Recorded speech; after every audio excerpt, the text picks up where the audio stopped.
अस्सलामुअलैकुम जी, कैसे हैं सब दोस्त। उम्मीद करता हूं कि आप सब लोग खैरियत से होंगे। मेरा नाम अली रज़ा है और आप सब लोगों को डेरिव ट्रेड लैब के इस प्लेटफॉर्म पर खुशामदीद कहता हूं। Boom crash basic course part number 13 है हमारे पास और आज की इस वीडियो के अंदर हम लोग डिस्कस करेंगे कि what are spikes in boom crash, यानी बूम क्रैश के अंदर स्पाइक क्या होते हैं।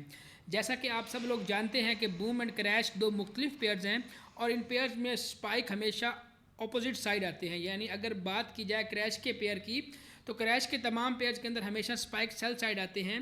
अगर मैं यहाँ क्रैश का कोई पेयर, जैसा कि मेरे पास क्रैश 1000 का चार्ट पेयर मौजूद है, मैं इसका चार्ट ओपन करता हूँ। चार्ट ओपन करने के बाद इसके अंदर मैं M1 का टाइम फ्रेम ओपन कर लेता हूँ। M1 का टाइम फ्रेम ओपन करने के बाद आप चेक कर सकते हैं कि मार्केट ग्रीन कैंडल की मदद से ऊपर की तरफ बढ़ती रहती है, यानी मार्केट मुसलसल ऊपर बाय साइड मूव कर रही होती है और अचानक मार्केट में एक रेड कैंडल सेल साइड की तरफ बनती है, जिसका दौरानिया कुछ माइक्रो सेकेंड का होता है, यानी अचानक से एक बड़ी कैंडल बनती है। बेसिकली इस बड़ी कैंडल को स्पाइक बोलते हैं।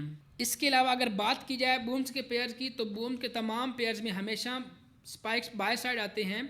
मैं यहाँ बूम का कोई पेयर जैसा कि बूम 300 को सिलेक्ट कर लेता हूँ। अगर इसको ओपन करता हूँ और M1 का टाइम फ्रेम सेलेक्ट करने के बाद यहाँ आप चेक कर सकते हैं कि मार्केट मुसलसल रेड कैंडल्स की मदद से नीचे की तरफ मूव कर रही है, यानी मार्केट मुसलसल सेल साइड आ रही है और नीचे आने के बाद और नीचे आते आते मार्केट में कुछ माइक्रो सेकंड में एक बड़ी ग्रीन कैंडल बाय की तरफ आती है और मार्केट दोबारा बाय साइड चली जाती है। ये जो बड़ी सी कैंडल बाय की तरफ बनती है जिसका दौरानिया बिल्कुल कम होता है, यानी फ्यू माइक्रो सेकंड का टाइम होता है। बेसिकली इस ग्रीन कैंडल को स्पाइक बोलते हैं।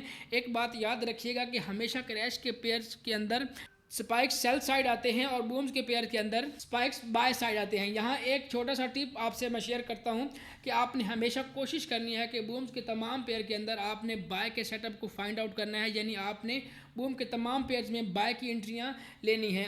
आपने कोशिश करनी है कि आप स्पाइक्स के अगेंस्ट ट्रेड ना लें। इसी तरह आपने क्रैश के पेयर्स में सेल के सेटअप्स को फाइंड आउट करना है, यानी आपने सेल साइड ट्रेड करनी है।